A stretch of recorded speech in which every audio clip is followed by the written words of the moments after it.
হযরত ঈসা রূহুল্লাহ একজন নবী ছিলেন, একজন বাবা ছিল না মা ছিল, নাম হলো মরিয়ম। হযরত ঈসা নবীকে এলাকার মানুষ ডাক দিয়ে বলছে, তুমি অরিজিনাল নবী না ভণ্ড নবী? বলছে আমি অরিজিনাল নবী।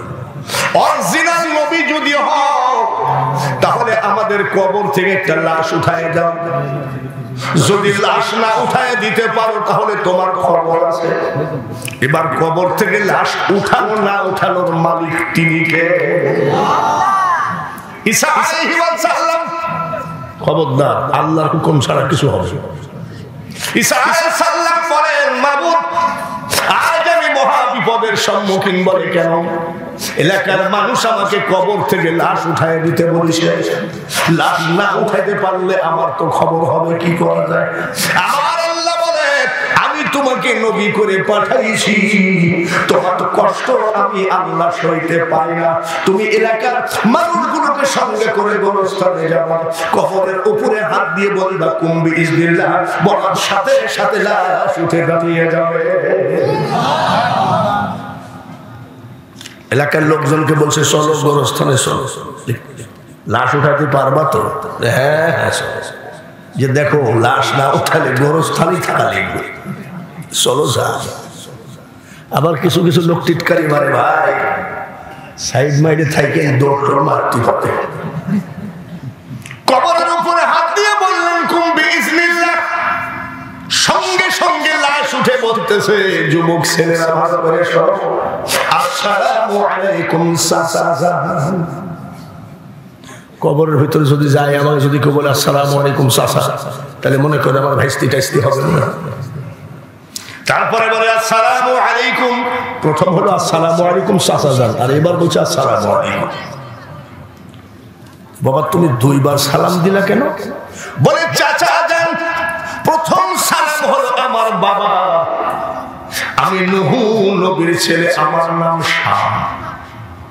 আমার বাবা বলতেন মরণের পরে তোমাকে তোমার সঙ্গে ঈসা নবীর দেখা হবে, জোরে বলেন মারহাবা।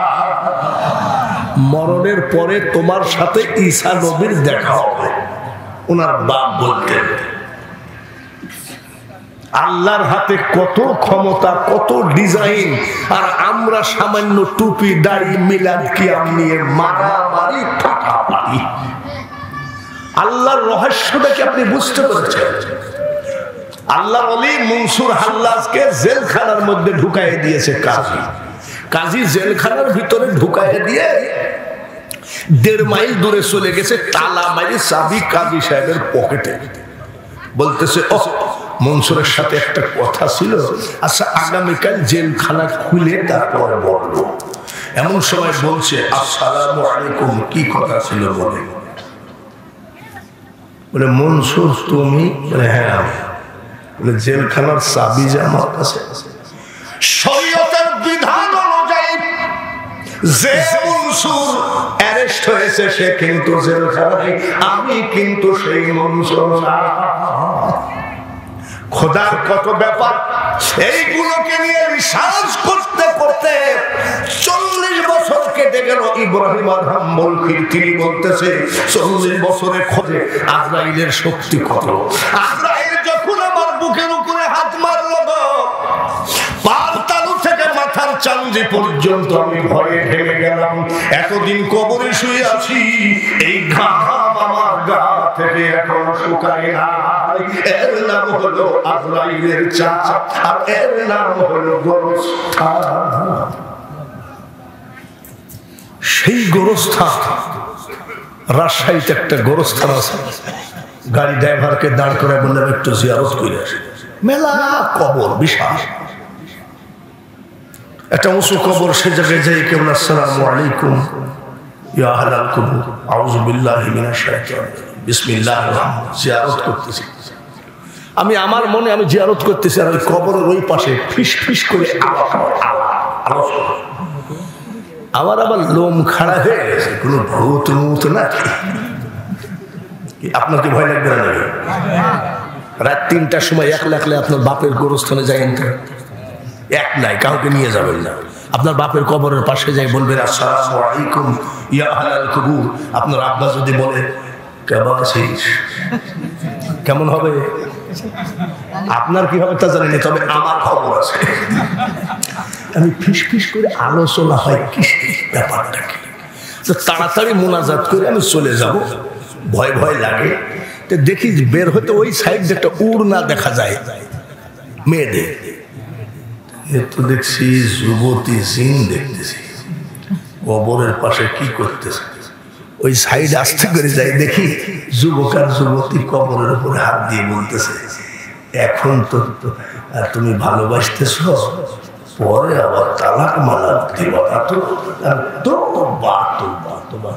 শপথ করতে আসতেছে গোরস্থানে। যেদিন তোমার ডাক পড়িবে ওই কবর মাঝে শুইতে, আর জোগাড় কিছু করছো বন্ধু তার মাঝে বিষাইতে। নবীজি বলেন কবরের আযাব যদি কেউ নিজের কানে শুনতো, জীবনে গোরস্থান তো দূরের কথা, মরে গেলে মানুষের পাশে হয়ে যেত না। সেই গোরস্থানে আছি আমরা, এই গোরস্থানে শুয়ে আছে আমাদের মা বাবা।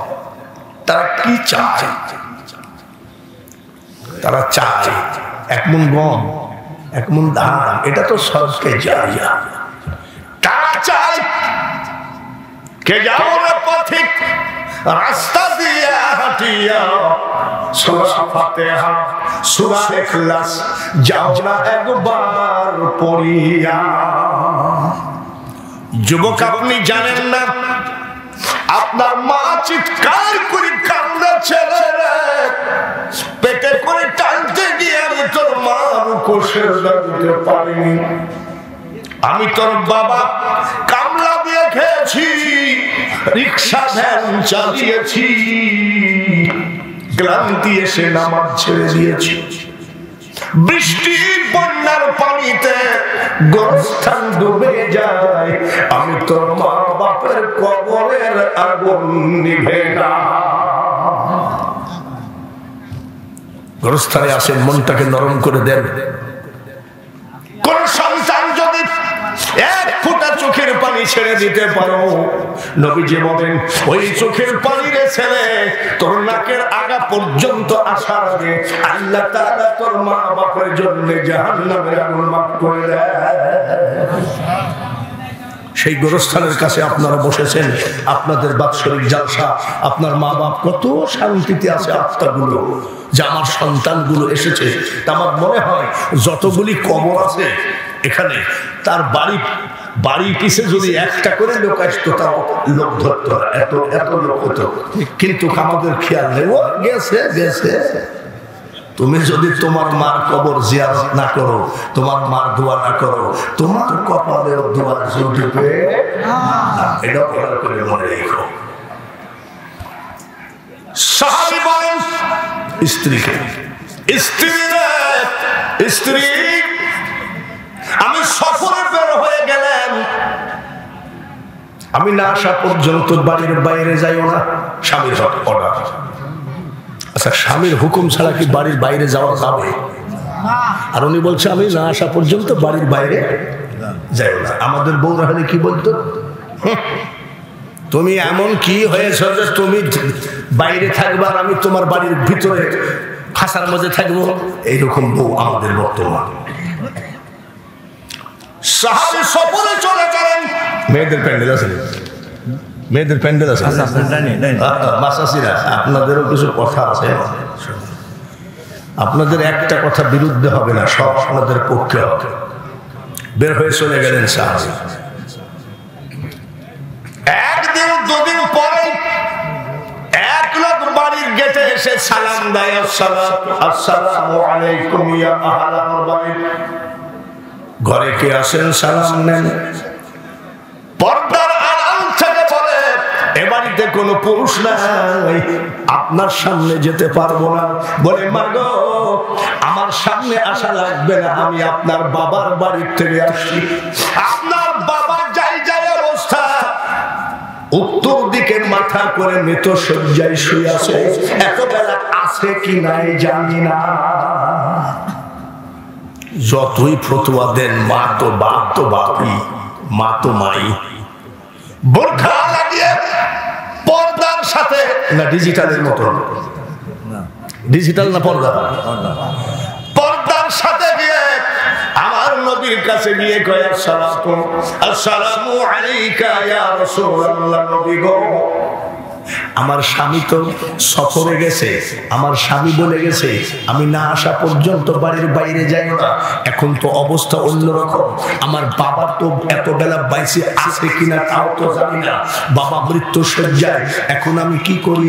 আমার নবী বলে কি করবা আমি জানি না, তবে স্বামীর কথার উপরে আমল করো। পরের দিন আবার মেয়েটা গেছে, তো বলছে আমি তোমাকে বলে দিছি তোমার স্বামী যা বলেছে সেইটার উপরে আমল করো। হঠাৎ করে 3 বারের বেলায় বাড়ির বাইরে থেকে সালাম দিয়ে কয় আসসালামু আলাইকুম ইয়া আহলাল বাইত। বাড়িতে কে আছেন? সালাম নেন। বলে কে গো? বলে আজকে সকাল বেলায় আপনার আব্বা মারা গেছে। এইবার চিন্তা করেন মেয়েটার কলিজার অবস্থা কি। দৌড়ে নবীর কাছে গেছে, ইয়া রাসূলুল্লাহ আজ সকাল বেলায় আমার আব্বা মারা গেছে গো। বলে তোমার আব্বা কেন? তোমার মা বাবা একসাথে মারা গেলেও তোমার স্বামীর কথা মোতাবেক আমল লাগা। যাইতে পারলেন না। কয়েকদিন পর স্বামী সফর থেকে আসলেন, আইসি দেখে স্ত্রীর শরীরটা খারাপ হয়ে গেছে। বাবা বাড়ি মরে গেলে তো মেয়েদের ছেলেদের একটু শরীর খারাপ হবেই। তোমার মনটা খারাপ, শরীরটা খারাপ। বলে আপনি সফরে গেছেন, আমার আব্বা মারা গেছে। বলে দাফন কাফন কবে হলো, মারা গেল কবে? বলে আমি জানি না। জানো না মানে? যাই না। কেন যাও না? বলে আমি যাবো কি করে, আপনার যে নিষেধ আছে যাওয়া। দেখেছেন? তাড়াতাড়ি গোসলের পানি দাও। স্বামী গোসল করলেন, স্ত্রী স্বামী দুজন ওযু করে রাতের অন্ধকারে বাবার কবরের পাশে গিয়ে কাঁদতেছে, মাবুদ গো, খুব খেয়াল, তোমার শরীয়তকে, তোমার শরীয়তের আইনকে প্রতিষ্ঠিত করতে গিয়ে বাবার লাশ আমি দেখতে পাই নাই। আল্লাহ তুমি আমার বাবাকে জান্নাত দিও। আল্লাহ তাআলা বলেন ফেরেশতারে ওই মেয়েটার চোখের পানিটা আটকাও। বলে কেন? ওই রকম পর্দানশীল মেয়ে, স্বামী ভক্ত মেয়ে, যে বাবা মারা গেল স্বামীর অর্ডার ছাড়া বাবার লাশ দেখতে গেল না, এই ধরনের পর্দানশীল স্বামী ভক্ত মেয়ে যদি হাত বাড়ায়, ওই মেয়ের বাবা হওয়া বিশাল ভাগ্যের ব্যাপার। কথাটা আরেকটু বলি, পর্দানশীল মেয়ের বাবা হওয়া বিশাল ভাগ্যের ব্যাপার। আর আমরা শিল্পী চিত্রনায়িকার বাবা হওয়া মানে বিশাল ব্যাপার, এইটা মনে করি। বোঝেন না? আমাদের দেশে যদি মমতাজ যে গায়িকা, উনার আব্বা যদি আসে সব পাস লাগবে, চাচা দেখি একটা সেলফি মারি, আপনি মমতাজের বাপ। কিন্তু যদি মনে করেন যে না একটা কোরআনে হাফেজের বাবা, তখন কে সেলফি মারে?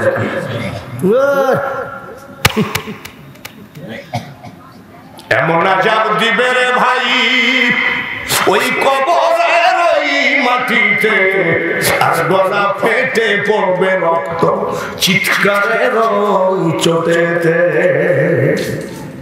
মাসাসিরা পর্দার আড়াল থেকে কথা যখন উঠেই গেল, তোমাদের ছোট্ট একটা ওয়াজ করে তারপরে আমি মেন ওয়াজের ভিতরে ঢুকতে চাই। নবীজির মেয়ে ফাতিমাতুজ জোহরা রাদিয়াল্লাহু তাআলা আনহা জান্নাতের নারীদের সরদারিনী, ওনার টাইটেল হলো সৈয়দাতুন নিসা, নারী জগতের নেতৃত্ব সৈয়দাতুন নিসা। উনি মারা যাবেন আগামীকাল। আজকে রাত্রে এশার নামাজ পড়ে জানলা দরজা বন্ধ করে কাঁদতেছে। প্রশ্ন করতে পারেন মারা যাবে উনি জানলো কেমনে? নবীজি মারা যাচ্ছিলেন, আয়েশা সিদ্দিকা মা ফাতিমা চিৎকার করে কাঁদতেছিলেন। নবীজি বলেন ফাতিমা তোমার কান্না আমার মুখের কাছে দাও তো গো মা। বাবার মুখের কাছে কানটা দেওয়ার সাথে সাথে কয়, মা তুমি কাইন্দো না, কাইন্দো না, আজ থেকে 6 মাস পরে আমার সাথে দেখা হবে। ওই দিন থেকে তিনি 6 মাস গুনে রেখেছিলেন। হঠাৎ করে কানতেছে, হাসান হুসাইন দরজার সাথে কান পাতা, হযরত আলী দরজার সাথে কান পাতা। বলে আব্বা দেখো তো কি বলে কানতেছে।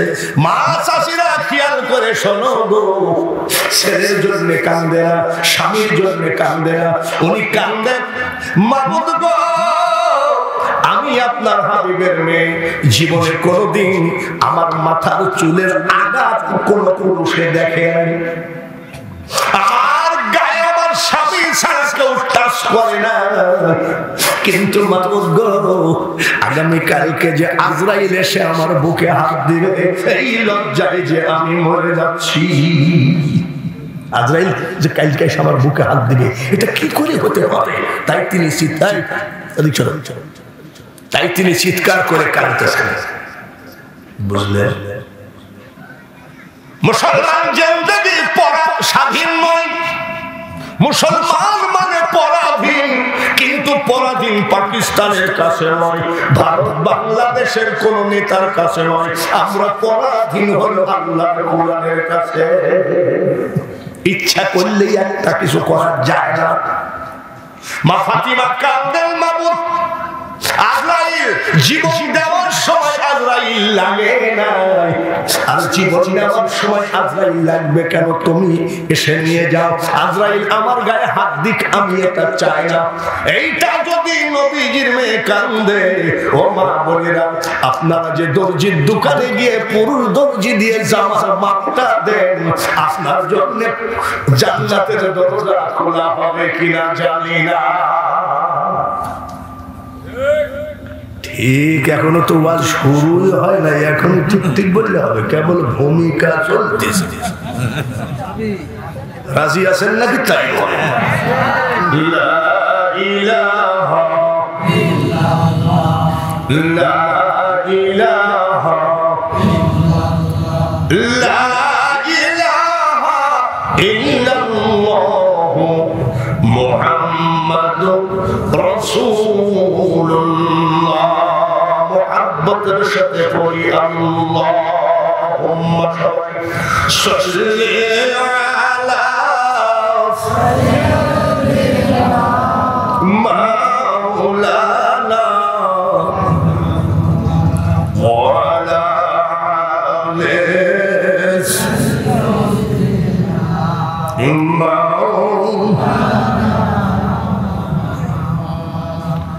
কুরআন যেখানে নাজেল হলেন সেই পাহাড়টার নাম হলো জবলে, বলেন নূর, জবলে নূর।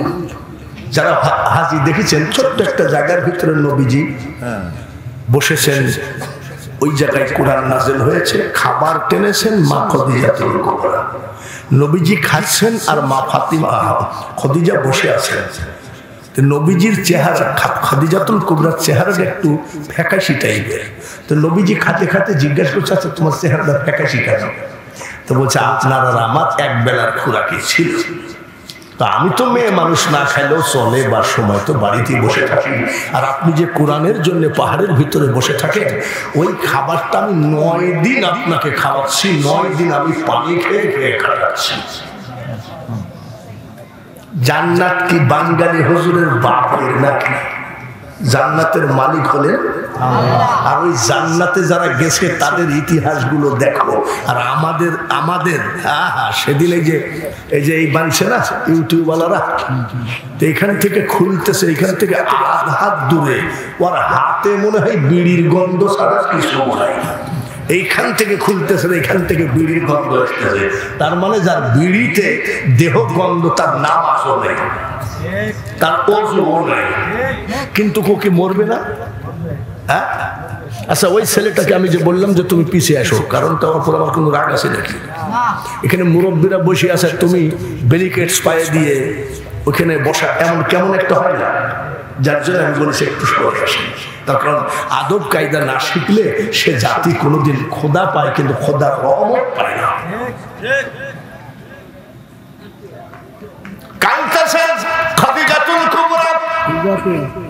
এমন সময় জিবরাইল এসে সালাম দেয়, আসসালামু আলাইকা ইয়া রাসূলুল্লাহ, নবী গো একটা সুখবর। বলে কি? এই মাত্র আল্লাহ তাআলা আপনার স্ত্রী খাদিজাকে সালাম জানালেন। একটা মেয়ে মানুষকে আল্লাহ তাআলা সালাম দিয়েছেন, সেটা হলো মা খাদিজাতুল কুবরা। আল্লাহ সালাম দিয়েছে, অল্পতে তো দেয় নাই। জয় বলেন ঠিক কিনা? তাহলে আমল তার ওই রকমই আছে। সেই মা খাদিজাতুল কুবরা মির্গির ব্যারামের মতো কাঁপতেছে, মির্গির ব্যারামের মতো। মা ফাতিমা দৌড়ে যাই বলতেছে, মসজিদে নামাজ পড়তেছেন, ওই জায়গায় মুনাজাতে হাত তুলেছে, আর মা ফাতিমা যাই বলছে আব্বা শিগগিরই বাড়ি চলে। কেন? বলে এতবেলা আমার মা আসে কি নাই ঠিক নাই। যাই দেখে যে সত্যিকারে মির্গির ব্যারামের মতো নবীজি জড়াই ধরে বলছে তোমার কি হয়েছে? কিছু হয়নি। বলে কাঁদতেছো কেন? বলে কাঁপি একমাত্র কবরের ভয়ে। কবরের ভয়ে কাঁদে। আর আমাদের কবরের কোনো ভয় নাই। স্টার জালসা থাকলে কি শেষ? অত রং তামাশা ভালো না মা। এইবার করোনা ভাইরাসে ভালো ভালো পালোয়ান বলেছে, আমরা যে বাইসি আছি বলে আলহামদুলিল্লাহ। আর একবার বলে আলহামদুলিল্লাহ। এই তো কিছুদিন আগে হাসি দেওয়া যায় নাই, কাশি দেওয়া যায় নাই। মসজিদের ভিতরে আমার ঠান্ডা লাগছে, হাসি দিয়েছি, ইমাম সাহেব এসে বলছে 14 দিন আইসেন না। এর মানে দিন গেছে না? এখন তো আল্লাহ ভালোই রেখেছে। বলেন একবার আলহামদুলিল্লাহ। করোনা ভাইরাস যেন আল্লাহ পৃথিবীর থেকে উঠাই নেয়, সবাই বলে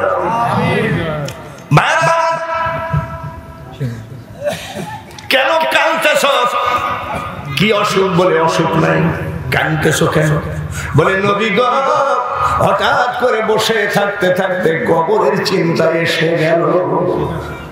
ছেলে পাহারা দিবে না, স্বামী কবরের পার দিয়ে হাঁটবে না, ওই একাকী কবরে আমি কেমনে থাকবো, এই ভয় আমি কাঁদতেছি। আমার নবী ডাক দিয়ে কয় খাদিজা তুমি কাঁদো না, কবর তোমার সাথে খারাপ ব্যবহার করবে না। কয়েকদিন পরে আবার উঁচু জায়গার থেকে কাঁপতে কাঁপতে নিচে পড়ে গেছে, সাবানের ফেনার মতো মুখ দিয়ে বের হচ্ছে। খাতুনের জান্নাত মা ফাতিমা দৌড়ে গিয়ে বলছে আসমাত আজ আবার মার জানি কি হলো। দৌড়ে এসে বলছে আজ আবার তোমার কি হলো? বলে আমার তো কিছুই হয় নাই। ব্যথা বেদনা বলে না, এরকম মুখ দিয়ে গেজা বের হচ্ছে আর কাঁপতেছো কারণটা কি? বলে ইয়া রাসূলুল্লাহ হঠাৎ করে বসে থাকতে থাকতে মুনকির নকিরের কথা মনে পড়লো। মুনকির এখানে কেরামান কাতেবিন, আর কবরের দুইজনের নাম মুনকির আর নকির। কি ভাষায় জিজ্ঞাসা করবে? আমি খাদিজা তো লেখাপড়া জানি না, কি শেখ থেকে কি জবাব দিব, এই ভয়ে আমি কাঁদতেছি। আমার নবী বলে খাদিজা একটা কথা মনে রাখো, কোরআনের জন্য যে তুমি অর্থ খরচ করেছো আর কোরআনের জন্য যে তুমি পরিশ্রম দিয়েছো, একটা কথা মনে রাখো, মুনকির নকির তোমাকে কোনো বাজে কথা বলে হয়রানি করবে না। আর কি করবে? নবীজি নিষেধ করলে আর কি করবে? হঠাৎ করে নবীজির পা খান জড়ায় ধরছে। কি ব্যাপার? চিৎকার করে করে কান্দে আর চোখের পানি নবীজির পার উপরে পড়ে। খাদিজা তুমি কাঁদো কেন? বলে ইয়া রাসূলুল্লাহ আমি যদি বিয়ে করতাম রাজা বাদশা জমিদার বিয়ে করতে পারতাম, আপনাকে দুনিয়াবি কোন লালসায় বিয়ে করি নাই গো নবী। আপনাকে আমি বিয়ে করেছি আমার মাওলাকে পাওয়ার জন্য। আপনি একটা ওয়াদা দেন। বলে কি? আমি খাদিজা যখন মারা যাব আমার জন্য আপনি কাফনের কাপড় কিনবেন না। বলি কেন? বিনা কাপড়ে দাফন দেওয়া যায় নাকি? বলে আপনার ফেলে দেওয়া চাদর মোবারক, আপনার ফেলে দেওয়া জুব্বা, আপনার ফেলে দেওয়া পাগড়ি, যেগুলো আপনি ব্যবহার করবেন না সবগুলো আমি ধুয়ে পরিষ্কার করে রেখে দিয়েছি, এইগুলো দিয়ে আমাকে কাফন দেবেন। বলে কেন? আমি এটা বিশ্বাস করি নবী গো, আপনার গায়ের চাদর, আপনার গায়ের জুব্বার কাপড় যদি খদিজার কাফন হয়, ওই কবরে আমাকে ফেরেশতা কোনো আযাব দেবে না। দেখে নবীর মুজিজা, ভাগ্যবতী মা খদিজা, জীবন যৌবন করিলেন অর্পণ। দয়ার নবী, নূরের নবী গো, তুমি আমার আপনের আপন। মা খদিজা যদি জান্নাতি মানুষ হয়ে কবরের জন্য কান্দে, তাহলে আমরা কান্দি না কেন? কুষ্টিয়া পৌর গোরস্থানে বহু লাশ, বিশাল কবরস্থান। অনেকে মনে করে বাঙালি হুজুরকে দিয়ে জানাজা দিলে আমার মা 5 দিন আগে বেহেশতে যাবে। বাঙালি হুজুর বেহেশতে যাবে কিনা তাই তো সন্দেহ। তো নিয়ে যাই বিশ্বাস করে কবরস্থানে আমরা জানাজা করে। আবার অনেকে বলে হুজুর আপনার হাতে প্রথম মাটিটা দিয়ে, এ তো বিশ্বাস, এটা ধর্মীয় বিশ্বাস না থাকলে সে দেশে ধর্ম চলে না। কবর রেডি হচ্ছে, আমরা একটু গোরস্থানে ঘুরতেছি। গোরস্থানের ভিতরে দেখা গেছে ফেন্সিডিলের বোতল কবরের ভিতরে। আল্লাহ অসহ্য হয়ে গেছে রে মানুষ। করোনা ভাইরাস এটা একটা মাত্র কিয়ামতের স্যাম্পল। মাল বিক্রি করলে আগে কি দেখায়? স্যাম্পল দেখায়। কিয়ামত কেমন হবে কেউ কারোর দিকে তাকাবে না। এই কিয়ামতের ছোট একটা স্যাম্পল আল্লাহ তাআলা দেখায় দিলেন। Corona virus. বাবা মরে গেল, ছেলে জানাজায় গেল না। ছেলে মারা গেল, বাবা জানাজায় গেল না। ভাই মারা গেল, ভাই জানাজায় গেল না। বাংলার পুলিশ ভাইরা যদি না থাকতো, কুকুর শিয়ালে লাশ খেয়ে ফেলতো। পুলিশরা জানাজা করে কবর দিল, এরকম রড দিয়ে, লোহার রড দিয়ে ফেলাই দিল কবরের ভিতরে। কোন বেয়াদব বলে ফেলাইছে কবরের উপরে 4 দিন পর্যন্ত ভাইরাস থাকে। ওই মা আর ওই বাবার কবর জিয়ারত নসিব হলো না। এই হলো আমরা বন্ধু। ইতালির থেকে চলে আসছে ছেলে, কত কষ্ট করে গ্রামের ভিতরে 4 তলা বাড়ি বানাইছে। ইতালির থেকে আসছে, এসে এয়ারপোর্টে বলছে স্ত্রী আমি কিন্তু কি এয়ারপোর্টে বাংলাদেশে চলে আসছি, তাই নাকি বলে টেলিফোন থুয়ে বউ পলে চলে গেছে। ইতালিতে ভাইরাস বেশি, বউ পলে চলে গেছে। আসি দেখে বউ নাই, মা দরজা খুলল না, বাবা ভাই বোন দরজা খুলল না। ইতালির থেকে ভাইরাস আসছে, আমরা সপরিবারে মরার থেকে একাই মরু। চিনে নে তোরা পোনারে, ওরে বুঝবো না এ সংসারে কেউ নাই আপন জনা। কার আশায় কি করতেছো, সব মিথ্যা হয়ে যাচ্ছে। আব্দুল আদিম গান গাইছে, ওই পারে তোর বসত বাড়ি রে, এই পারে তোর বাসা। ওটা হলো বসত বাড়ি, এটা হলো বাসা। বাসা মানে আপনি ভাড়া থাকেন, যে কোনো সময় বাড়িওয়ালা বলতে পারে বাসা ছেড়ে দেন। যে কোনো সময় আজরাইল এসে বলতে পারে 1 সেকেন্ড আর এই বাড়িতে থাকা যাবে না। ওই পারে তোর বসত বাড়ি রে। সেই গোরস্থানে আমরা বসে আছি। আল্লাহ তাআলা আজকের মাহফিলকে কবুল করুন, সবাই বলি আমিন। যুবক ভাইরা, তোমরা যে ভালোবাসা দিবস পালন করলা, ভালো কথা, ভালোবাসা দিবস পালন করলা। তোমরা একটা নতুন প্রজন্ম, তোমরা নতুন কিছু শিখতেছো। আমিও বলছি ভালোবাসা দিবস জায়েজ। কেমন জায়েজ? ভালোবাসা দিবসে তোমার মাকে বৃদ্ধাশ্রম থেকে তাড়াতাড়ি নিয়ে আসো, এর নাম ভালোবাসা দিবস। বাবার সাথে 5 বছর কথা বলো নাই, শ্বশুরের সাথে 1 প্লেটে বসে খাও। ভালোবাসা দিবসে শিগগিরই তোমার বাবার পাও জড়িয়ে ধরো। বাবা একটা কথা বল, 5 বছর আমি তোমার সাথে রাগে অনুরাগে মানে অভিমানে কথা বলি নাই। আজকে ভালোবাসা দিবসে তুমি আমাকে মাফ করে দাও। বাবার সঙ্গে ভালোবাসা করো, এটা জায়েজ আছে। রব্বুকা আল্লাহ তা'বুদু ইল্লা ইয়্যাহু ওয়া বিল ওয়ালিদাইনি ইলাইহি ইহসানা। আল্লাহ তাআলা বলেন আমার ছাড়া কারোর ইবাদত করবা না। ইবাদতের মালিক কে? আল্লাহ। ইবাদতের মালিক কে? আল্লাহ। সিজদার মালিক কে? আল্লাহ। আসিজদাতু লিল্লাহ, সিজদা শুধুমাত্র আল্লাহ। কোন পীর পাবে না সিজদা। অনেকে দেখি যে পীরের একেবারে পার পরে কয় দয়াল। সিজদার মালিক কে? আল্লাহ। কোন মাজারে সিজদা দেওয়া যাবে না, কারোর ইবাদত হবে না, ইবাদত হবে একমাত্র আল্লাহ।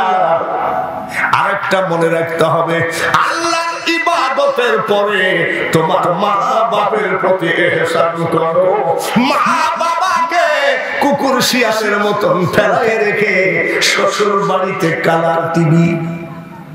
মনে রাখো, ঈদের দিনে মার জন্য বাজার জোটে না, আর শ্বশুর শাশুড়ি শালি ভাইরার বাড়িতে বাজারের অভাব নাই। এই মানুষগুলো তুমি মনে রাখো একটা কথা, তোমার জন্য জাহান্নামের দরজা একেবারে 100% খোলা আছে, তাতে কোনো সন্দেহ নাই। ভালোবাসো কাকে?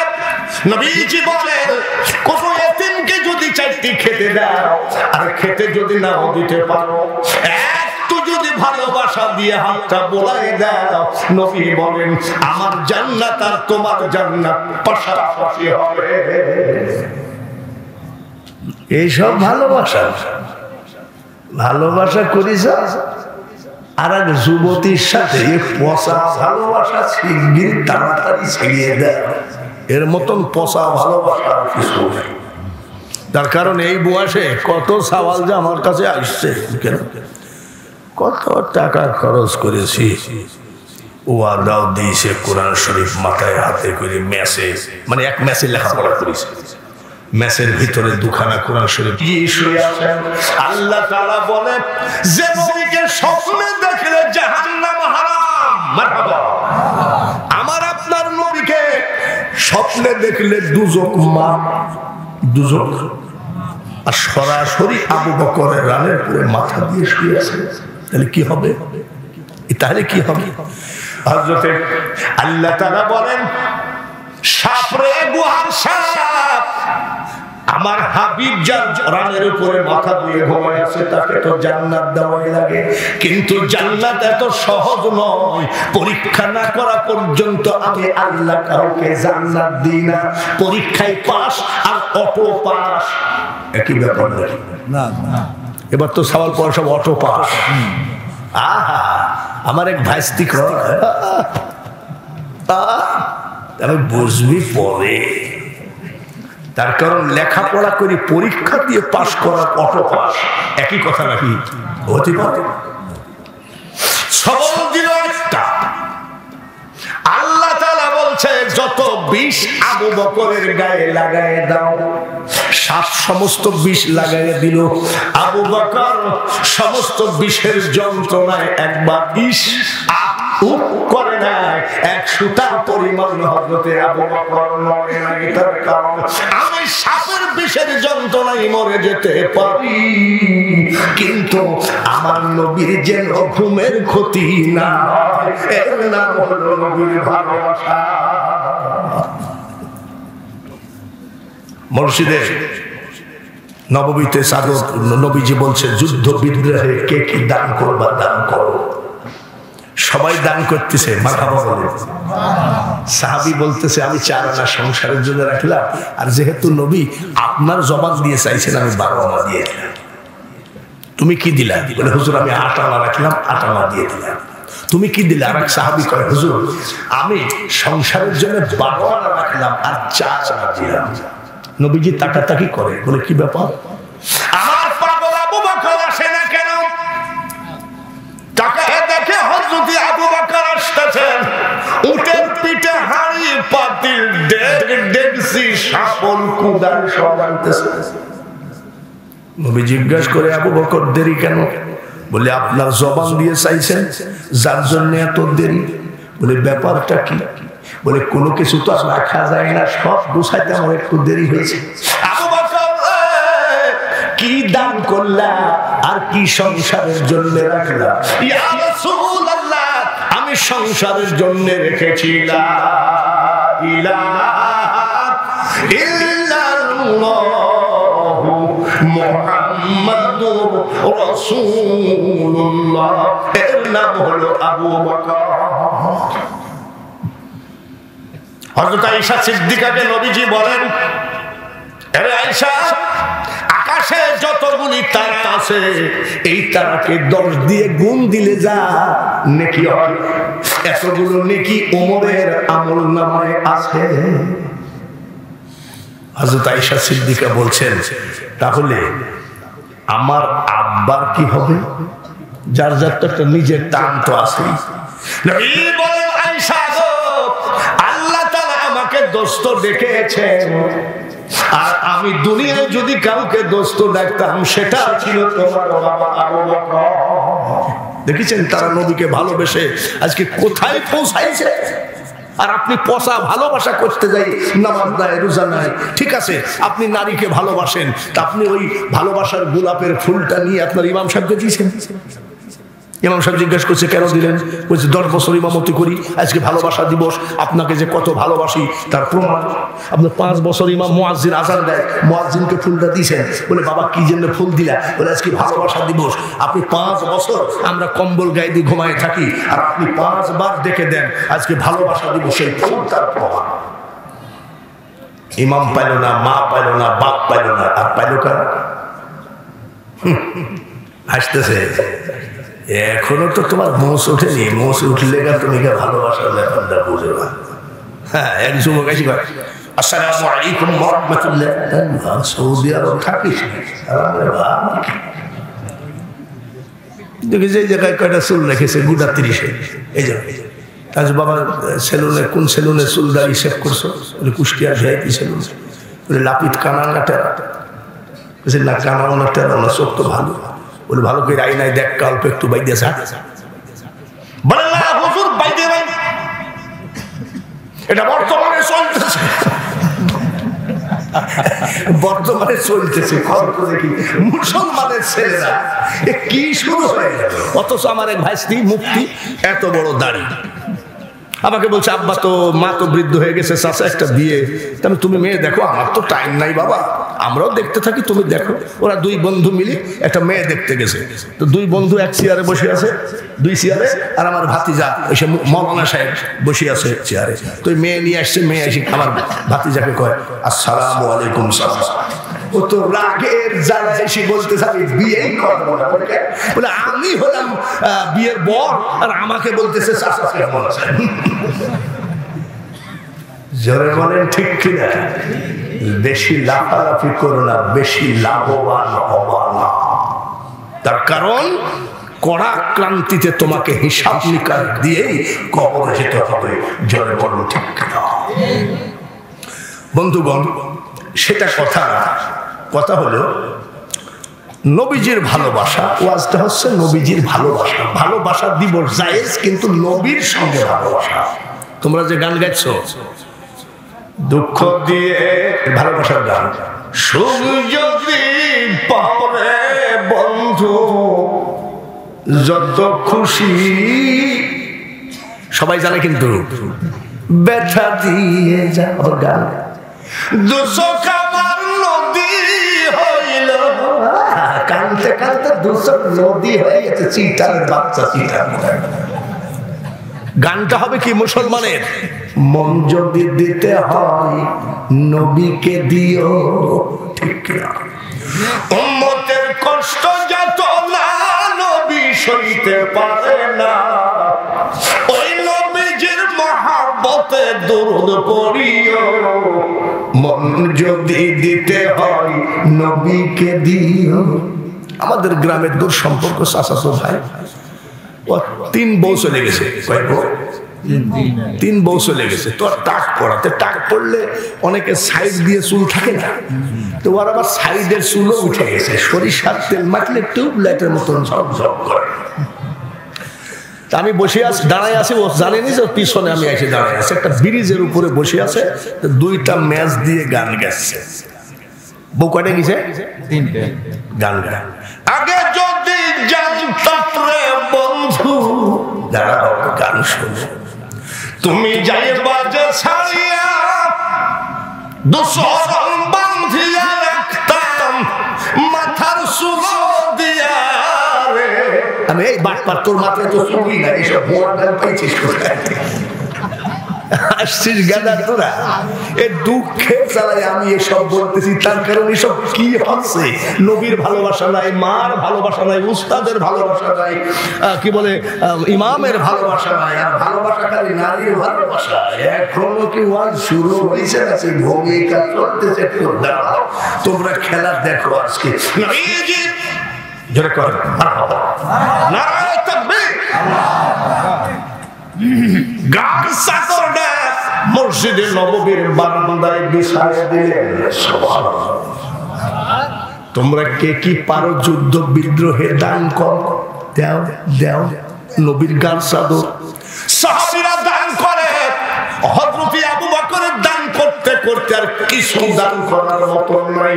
একটা লুঙ্গি গোসল করে শুকানোর মতন লুঙ্গি নাই, সব নবীর প্রেমে দান করে দিয়েছে। চাদর বিছানোর সাথে সাথে সাহাবীরা দান করে। হযরত আবু বকর কাঁদতে কাঁদতে চলে গেলেন। ঘরের দরজা বন্ধ করে আবু বকর কাঁদে। ওর স্ত্রী বলে, স্বামী গো তুমি কান্দো কেন এইভাবে? দরজা খোলো। বলে না। বলে কি হয়েছে বল তো দেখি। বলে স্ত্রী রে, জীবনের দান করার বেলায় আমার আগে কেউ ছিল না। বলে তা তো ভালো কথা, তোমার কান্দার কি আছে? আজকে দয়ার নবীর নিজের গার চাদর মসজিদের বারান্দায় বিছাইয়ে দিল। এতদিন দান করলাম, আর আজকে নবীজির চাদরের সম্মান রাখতে পারলাম না, তাই আমি কাঁদতে কাঁদতে চিৎকার করে কাঁদতে কাঁদতে চলে আসলাম। বলে দাঁড়াও, দেখা যাক কিছু করা যায় নাকি। বলে কিছু আছে নাকি? বলে দেখা যায়। দুইখানা খেজুরের পাটি নিলে, একটা খেজুরের পাটি পরলেন আর একটা গায়ে দিলেন। পরনের কাপড়টা প্যাকেট করে দিয়ে বলছে, স্বামী গো তাড়াতাড়ি আমার নবীজির চাদরের ইজ্জত রক্ষা করো। এর নাম হলো আবু বকর সিদ্দিক। জোরে বলেন মারহাবা। এর নাম আবু বকর সিদ্দিক। এইবার কাফেররা টিটকারি মারে, আবু বকর আব্দুল্লাহ ছেলের ভুয়া দুজক আর ভুয়া বেহেশতের লোভে আর ভুয়া দুজকের ভয়ে সব দান করে দিলা, তো দেখা যাবে কবরটা কোন জায়গায় হয় দেখা যাবে। মানে উনি দান করতে করতে সবই করে দিয়েছেন। আমরা ওরকম দান করি না নাকি? যেরকম করি না নাকি? হ্যাঁ, বিশাল দান করি। জুম্মার দিন একটা দান বাক্স যায় না মুসল্লিদের সামনে? আমার জীবনে 1000 টাকার লোন দেখিনি। যাই দেখবেন যে খালি কয় টাকার লোন? 2 টাকা। জোরে বলেন ঠিক কিনা? আর উনি দান করতে করতে সব করে দিয়েছেন। 1 টাকা চলে নাকি? 1 টাকা আমার পকেটে কিছু খুচরা টাকা থাকে। তার মানে যে ব্রিজে টোল দেই 75 টাকা, তাহলে অনেক সময় 5 টাকার কয়েন দেয়। এরকম বিভিন্ন সময় কালকে দেখি যে 1 টাকা 2 টাকা এরকম আছে। এক ভিক্ষুক হাত বাড়াইছে, তো আমি দিলাম। তো বলছে, বাবা 2 টাকার কয়েন আর 1 টাকার কয়েন দিও না। কেন? কোনো মাল চলে না। ভিক্ষুকে দাঁড়ায় না, তার মসজিদের দান বাক্সে দেও কেমনে তোমরা? কাফেররা টিটকারি মারে। আবু বকর আব্দুল্লাহ ছেলের বুদ্ধি মোতাবেক সব শেষ করিস, ভুল করিস। আসলে বলেন আবু বকর কি ভুল করেছে? আরো জোরে কোন? কিন্তু কাফেররা বলে ভুল করিস। কবরের জায়গাটা কোথায় হবে সেই দিন গাওয়া, মুহাম্মদের কথা সেদিন গাওয়া হবে। এই কথাটা আবু বকরের কানে যাওয়ার পরে হযরত আবু বকরের ঈমান 3 পরিমাণ নষ্ট হয় নাই। সুবহানাল্লাহ। ওরা তো ওই ঈমান না, ওদের তো ঈমান একেবারে কি বলে মার্বেল পাথরের মতন শক্ত। আর আমাদের ঈমান কি রমজান? সকালে ঈমান, দুপুরে বেঈমান।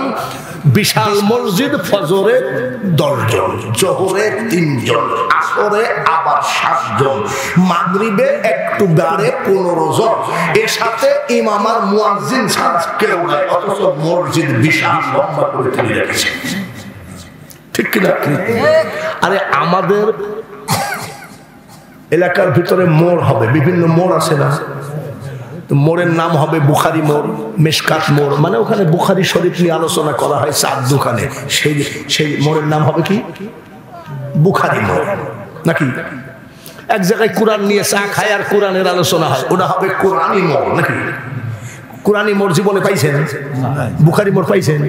আমার নামে মাইকিং হচ্ছে, বিশাল ওয়াজ মাহফিল, প্রধান বক্তা হাফেজ মুখলিসুর রহমান বাঙ্গালী, স্থান বাহিরবাদী কিলিক মোড়। কি মোড়? কিলিক মোড়। তুমি কিলিক মোড় কেন বলে? যত কিলিক বাদ রাখতে হবে।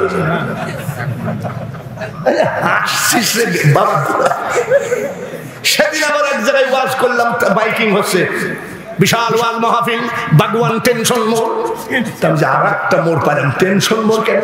এলাকার লোক বলছে এই জায়গায় যত চার দোকানে যত টেনশন পার্টি আছে। কি আর বলবো বাবা।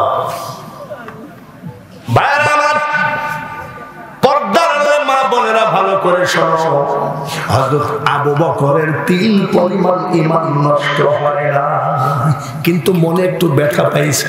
তাই তো আমার কবরের জায়গাটা পর্যন্ত আমি রাখি নাই, কোথায় কবর হবে।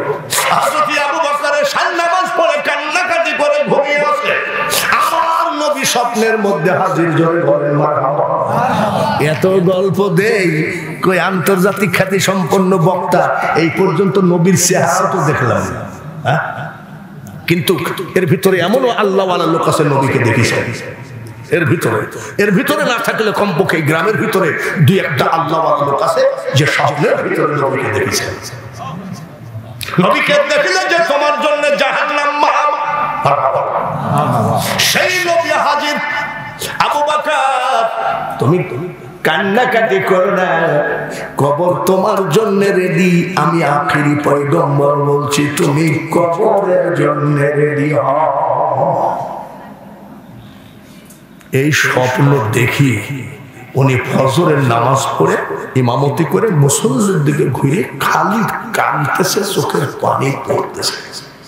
আমিরুল মুমিনিন খলিফাতুল মুসলিমিন হযরত ওমর ডাক দিয়ে কয়, আবু বকর বলেন তো আপনাকে কে কি বলেছে? কিছু বলেনি। উসমান গনি বলে কি হয়েছে? কিছু হয়নি। হযরত আসাদুল্লাহিল গালিব শেরে খোদা একটা হাত দিয়ে 80 মণ দরজা ফেলাইয়া দিয়েছে, এর নাম হলো শেরে খোদা। হযরত আলী জিজ্ঞেস করে আপনার কি হয়েছে? হযরত আবু বকর বলতেছে, শোনো, আমার নবী আজকে স্বপ্নের মধ্যে বলেছে, আবু বকর কবর তোমার জন্য রেডি, তুমি কবরের জন্য রেডি হও। নবীর স্বপ্ন কি ভুয়া হতে পারে নাকি? পারে। আজকে যদি আমাকে স্বপ্নের ভিতরে বলেন তিনি যে বাঙালি হুজুর তোমার কবরের জন্য তুমি রেডি হও, তাহলে মনে করতে হবে যে আমার আজকের ওয়াজ শেষ নাকি? নবীর স্বপ্ন কি ভুয়া? তুমি জানাজা করবা, উসমান লাশ ধোয়াবা, আলী কাফন পরাবা, সব এগুলোকে বলা হয় ওসিয়ত। সাহাবীরা দাঁড়িয়ে গেলেন, আবু বকর গো, জানাজা যে করবে বুঝলাম, কাফনকে পরাবে বুঝলাম, লাশকে ধোয়াবে বুঝলাম, কিন্তু আপনার তো কোনো জমি নাই, কবরটা কোন জায়গায় দেওয়া হবে বলেন? বলে আমার কোনো কবর হবে না। কেমন? বলে যার প্রেমে পাগল পারা হয়ে যুদ্ধের তলোয়ার কিনেছি, কুরআনের পিছনে আমার টাকাগুলো সব ব্যয় করেছি, উমাইয়া বেলালকে অতিরিক্ত অত্যাচার করত, পার সাথে দড়ি বেঁধে বাড়ির মধ্যে টেনে নিয়ে বেড়াতো, কর্মকারের যে আফর আছে তার ভিতরে লোহার রড জ্বালিয়ে বেলালের গায়ে চেপে ধরতো। ওই বেলালকে আমি আজাদ করতে 1 বস্তা টাকা আমি উমাইয়াকে দিয়েছি। এইভাবে আমার তো কবরের জায়গা নাই। সাহাবীরা বলেন, ইয়া রাসূলুল্লাহ, আমার কবরে দেওয়া, আমার মাটিতে কবর দেওয়া হবে না। আমার মাটিতে বলে না, হবে না। বলে তাহলে কোথায় হবে? না কোথায় হবে? বলে শোনো, আমার নবী মরা না, আমার নবী জিন্দা, আমার নবী ভণ্ড নয়, আমার নবী কদ জাআকুম মিনাল্লাহি নূরুন ওয়া কিতাবুম মুবিন। আমার নবী যখন আমি মারা যাব, জানাজার শেষে নবীর রওজা পাকের সামনে নিয়ে গিয়ে রাখবো।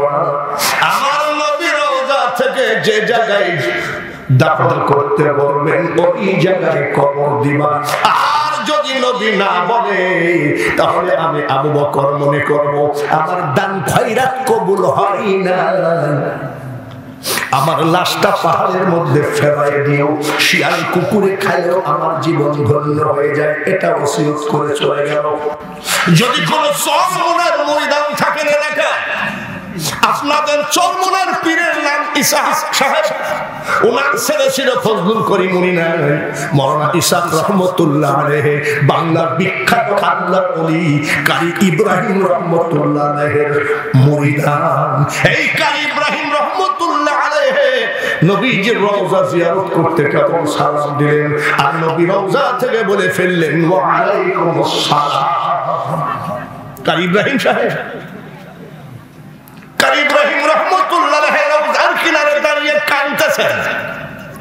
আজি সাহেব মনে করে সে হুজুর কাঁদবেন কেন? বলে নবীজি ওয়ালাইকুম সালাম বলিছে এই জন্য লেখা আছে। বলতে তো আনন্দের ব্যাপার, তো কান্দার কোনো ব্যাপার না। বলে কাঁদছি কেন জানো?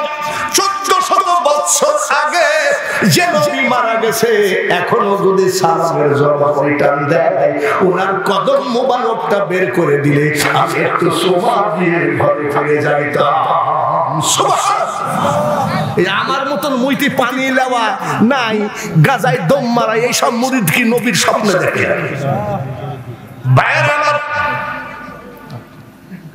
হজ করতে গেছেন, দু একটা লোক আছেন এখানে হজ করেছেন, এরকম নাই নাকি? আছেন না?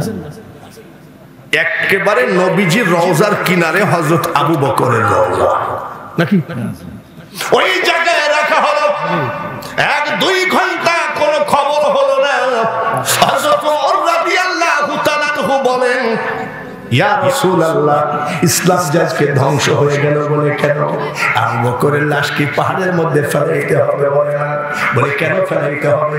বলে তাহলে আপনি কোন জায়গায় দাফন কাফন করা হবে বলছেন না?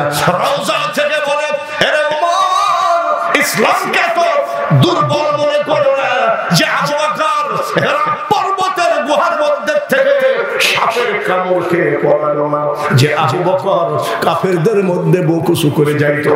বলে আবু বকর তুমি এইভাবে যাচ্ছ কেন? বলে ইয়া রাসূলুল্লাহ, যদি আপনাকে কেউ পাথর মারে আমি আবু বকরকে যেন মারে। এখান থেকে ওয়াজ বাড়বে এই জায়গায়। কোন জায়গায়? নবী বললেন, ওমর গো, যা জীবন আমার সঙ্গ ছাড়লো না, আর কোথায় দিবা? আমার পাশেই কবরটা দাও। দুই বন্ধু কিয়ামত পর্যন্ত পাশাপাশি ঘুমায় যায়, এর নাম হলো ভালোবাসা। আর এই ভালোবাসা করতে গেলে সাল বাটলা কিছু থাকে না।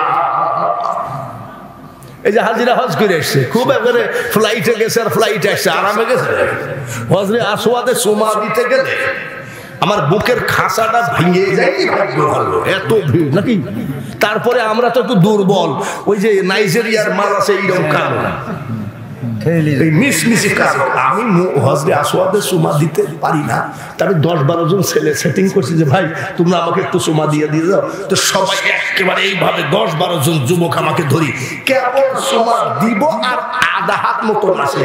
ওই নাইজেরিয়ার ওই মিশমিশি এক কালো মনে হয় আলকাতরা ড্রামের ভিতরে পড়ে গেছিল। আইসে কয় 10 জনকে ও কিছু মনেই করলো না, ওকে জাতা জোয়ান। আমি এক নাইজেরিয়ানের এমকে টিপি দেখছি, লোহার মতো। আল্লাহ যে কত ডিজাইন তৈরি করেছেন, আলহামদুলিল্লাহ বলেন আলহামদুলিল্লাহ। আমি কি ওয়াজ শুরু করেছি, এখনো ভূমিকার ভিতরে আছি, ওয়াজ শুরু হবে ইনশাআল্লাহ। খালি এই জায়গাটার কথাটা মনে রাখেন বন্ধুগণ। বলেন তো এই গোরস্থানে কার মা আছে? হাত তোলেন তো, এই গোরস্থানে কার মা আছে? আপনার মা আছে, মাও আছে, বাবাও আছে, ছেলে বাবা আছে, কার হাত তোলেন? বাবা। আচ্ছা বলেন তো, আপনি আওয়ামী লীগের নেতা, বড় ধরনের নেতা, আপনার বাবার মাথার মা না থাকলে ওই নেতার কি কোনো দাম আছে? না। জোরে বলেন দাম আছে? এই যেসব নেতারা সারাদিন নির্বাচন করে বাড়ি আসে, ফুলের মালা দেয়, রবিউল ভাই রবিউল ভাই যেখানে আমরা আসি সেখানে হাজার ফুলের মালা দিলে, এই রবিউল যখন বাড়ির ভিতরে ঢুকে বৃদ্ধা মা যখন জিজ্ঞেস করে, বেটারে তোর মুখটা কেন শুকনা, আমার কাছে আই, এর নাম হলো মা। জোরে বলুন ঠিক কিনা? মা আর বাবা যদি না থাকে গো জীবনে, তার জীবনে কোনো দাম নাই। নাইট গার্ড হলো বাজারের পাহারাদার, আর পুলিশ ভাইরা হোক কুয়াশা হোক বৃষ্টি সারা বাংলার আনাচে কানাচে পাহারাদার। আর মা আর বাবা হলেন সন্তানের বাড়ি দরজার পাহারাদার। বিদেশ থেকে বাড়ি আসো, স্ত্রী আগেই জিজ্ঞাসা করে কত টাকা এনেছো, বউ জিজ্ঞাসা করে কত টাকা এনেছো, আর ছেলেরা ব্যাগের মধ্যে আব্বা জানি কি এনেছে, বউ খুঁজে পকেট, ছেলে খুঁজে ব্যাগ, আর মা আর বাবা ছেলের পকেট খুঁজে না রে, ছেলের ব্যাগ খুঁজে না।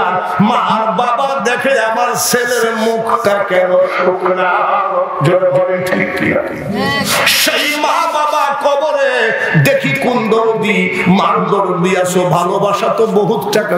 বাবারে সেদিন এক ফুল বাগান, ফুলের দোকান দেখলাম ভেড়া মারাই, রাত 3টার সময় আমি যাচ্ছি, কমপক্ষে 5 লাখ টাকার ফুলই সাজায় রাখছে। তাহলে গাড়িটা রাখ, আমি তোমরা ফুলের বাগান, ফুলের যে দোকান দিয়েছো তো এত ফুল বিক্রি হবে? বলছে হুজুর ফজরের পরে 8টার পরে একটাও থাকবে না। পরের দিন এসে বলছে যে হুজুর ফজরের পর পরে সব শেষ হয়ে গেছে। এত টাকা খরচ করলা, আজকে সেই মা বাপের জন্য কি খরচ করবা? যা যা আছে আজকে তোমার মাকে দাও, যা যা আছে তোমার বাবাকে দাও। পকেটে আনো নাই, পকেটে করে টাকা আনো নাই, বাকিতে লেখাও, তারপরেও তোমার মাকে অপমান করো না, তোমার বাবাকে অপমান করো না। তারপরে হযরত আবু বকরের ওয়াজ থেকে আবার ওই জায়গা থেকে শুরু হবে, দেখি কোন দরদি আসো। নবী যেমন চাদর বিছায় দিয়েছিলেন, আমিও চাদরটা বিছায় দিলাম। আসেন তো দেখি, টাকা যদি না থাকে আপনি বাকিতে লেখান, আর না হয় আপনার বন্ধুর কাছ থেকে 10 টাকা হলেও ধার করে আপনার মার সম্মানটা, বাপের সম্মানটা রাখেন। পকেটকে যে একবারে লকডাউন করি ভাই,